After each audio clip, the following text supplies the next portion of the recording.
오늘 또 국정 지지율 관련해서 여론조사가 다양하게 또 나왔죠. 네, 오늘도 KSY 한국사여론연구소가 매주 월요일에 발표하는데요.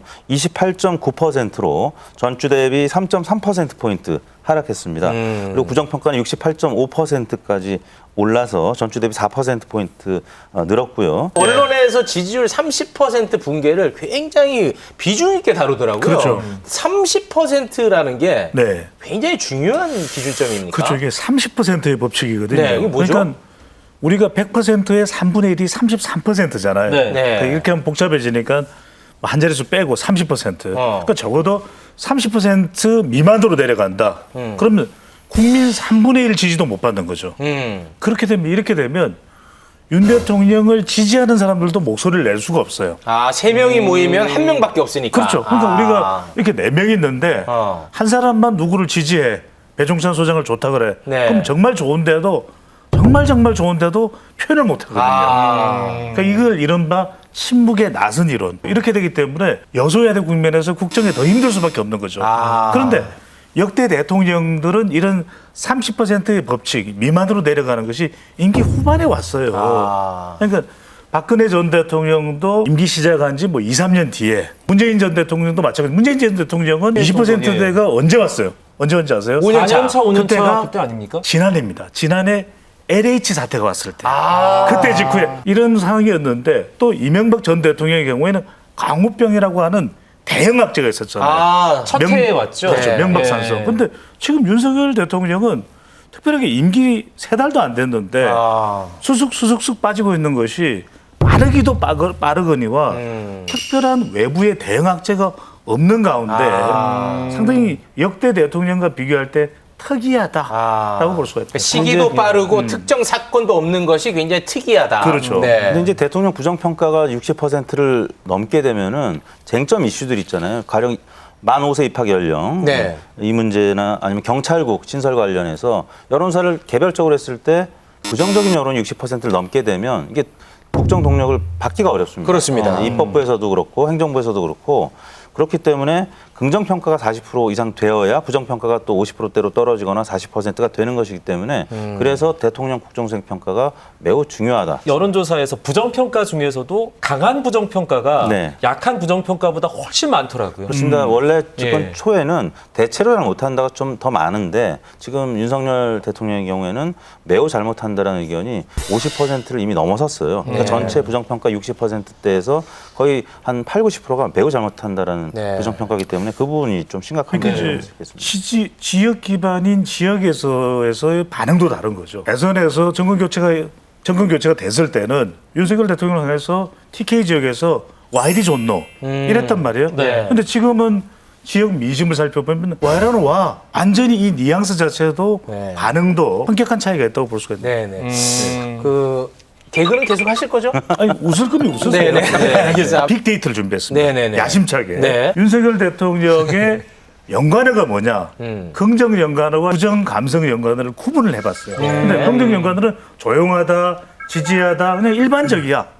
그런데 부정 연관어는 두드러집니다. 욕하다, 논란, 비판하다, 실패하다, 지금 아직 엉망진창까지. 그러니까 임기 3개월도 안 됐는데 대통령의 지금 긍정 연관어 비율이 그럼 얼마 되냐? 그러면 26.4%고. 그러니까 긍정어가 26%요. 그렇죠. 긍정 연관어가. 부정 연관어가 68.6%.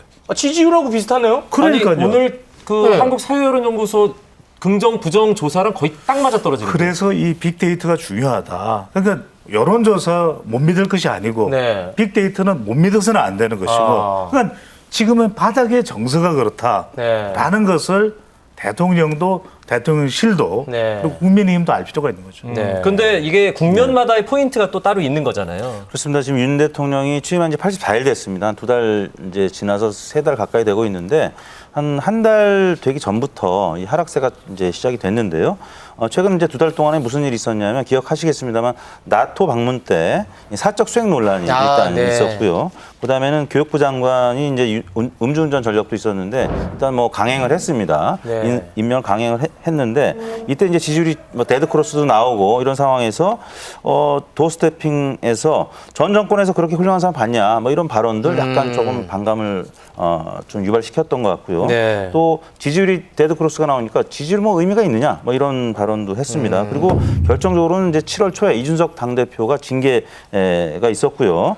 또 그 이후에 권성동 원내대표의 사적 채용, 그다음에 내부 총질과 관련된 이 문자 유출 결정적이었죠. 이런 네. 부분이 누적이 되다 보니까 아무튼 가랑비 엎쳐서 계속 지지율이 네. 그동안 빠졌습니다. 아니, 듣고 보니까 가랑비가 진짜 많이 내렸네요. 네. 폭우죠.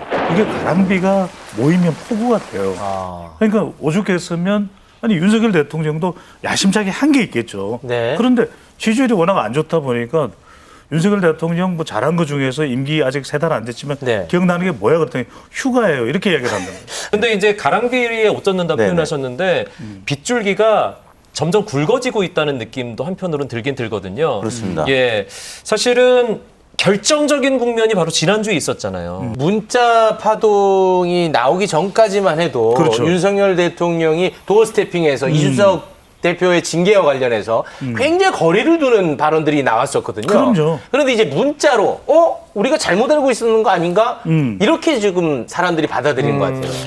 그래서 중요한 것은 이준석 대표에 대한 빅데이터 감성 연관어가 어떻게 되느냐. 아, 또 빅데이터 이 부분, 돌렸어요? 이 부분 네. 중요합니다. 야심차게 준비가 된 거예요. 네네네. 지금 우리가 이준석 대표 빅데이터를 보면 잘하다, 뭐 좋다 하여튼 긍정이 많지는 않아도 뭔가 안타깝다. 단순 부정이 아니라 불쌍하다.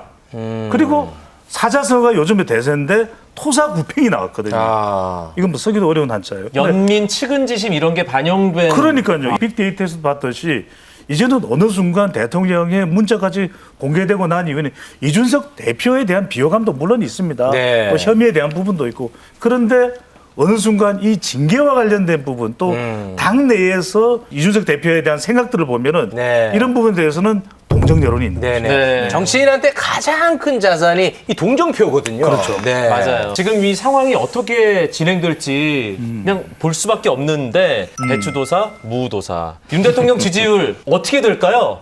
이분들이 여기서 더 떨어지나요? 아니면 반등할 수 있나요? 참고로 이분들이 맞힌 적이 없어요. 아, 예. 네, 한번 들어볼까요? 제가 대통령이 지금 어떤 조치가 없다. 그럼 저 더 내려갈 수도 있다고. 더 내려갑니까? 대통령이 휴가 동안 뭔가 태세 전환이 이루어져야 된다.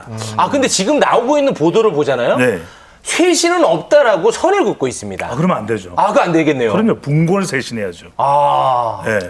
뭔가 쇄신하는 모습을 보여야 된다. 그냥 쇄신 아니고 분골 쇄신. 분골 쇄신. 네. 뼈를 갈아야 일단은 됩니다. 이택 대표는 어떻게 보십니까? 지금 보면은 가랑비 옥저들이 조금씩 하락했는데 미세하게 보면 좀 계단형 하락 곡선이었어요. 그래서 이번 주에 아마 횡보할 가능성이 있는데 문제는 이번 주에 만약에 20% 후반에서 중반이나 초반으로 떨어지는 조사가 나올 수도 있잖아요. 네. 그렇게 되면 휴가 다음에 아마 인사, 특히 대통령실 관련된 인사 네. 조치가 있을 수도 있는데 아무튼 제가 볼 때는 아직까지는 윤석열 대통령의 어떤 심기의 변화 이건 있어 보이진 않습니다. 알겠습니다. 그러나 어찌됐든 국가와 국민을 위해서 네. 지지율 반등을 시켜야 됩니다. 그럼요. 네. 그렇죠. 두 분이 그래서 윤석열 대통령에게 진심원의 충원 한마디씩 적어 오셨죠. 자, 하나, 둘, 셋.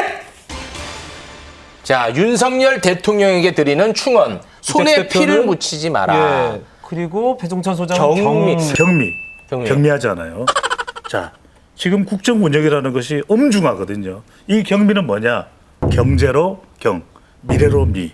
네. 그래서 저는 이것만 생각하시나 네. 문재인 정부에 대한 수사 또 그 외에 다른 이슈들이 많지만 이준석 대표 관련된 거지만 지금 대통령은 오로지 경미야. 예. 경미만을 생각할 때다. 네, 경제로 미래로. 정치 경제로 문제보다는 경제에 더 집중하고 그리고 과거를 들여다보기보다는 미래. 이택수 대표 손에 피를 묻히지 마라. 이번 주에 아무튼 하락폭이 가장 이제 컸는데 이준석 대표를 밀어낸 것이 결국에는 윤석열 대통령 본인이다 이런 추론이 가능한 문자 메시지가 공개됐기 때문인데 어차피 이준석 대표에 대한 조사, 수사는 검경에서 할 것이고 네. 그리고 이제 이준석 대표가 계속 할 수 있을지 말지의 비대위 결정 당내 여러 가지 지금 논란들은 이준석 대표가 또 법원에 가처분 신청하면 법원에서 결정한 문제 네, 아니겠습니까? 그렇습니다. 그렇기 네. 때문에 윤석열 대통령께서는 직접 손에 피를 묻히지 말고 네. 예전에 이제 검계 검투사였기 때문에 이 뭔가 이제 검을 좀 휘두르고 싶은 욕망이 있을 수도 있습니다. 근데 네. 그거는 경찰이나 경찰, 그다음 법원에 맡겨주시고 네. 경미. 경미로 갑니까? 예, 아, 경미로 갑니다. 네, 경미가 중요하다고 경비. 저도. 두 분이 알겠습니다. 경제로 미래로. 네. 경제로 미래로. 그렇게 정리하겠습니다. Stay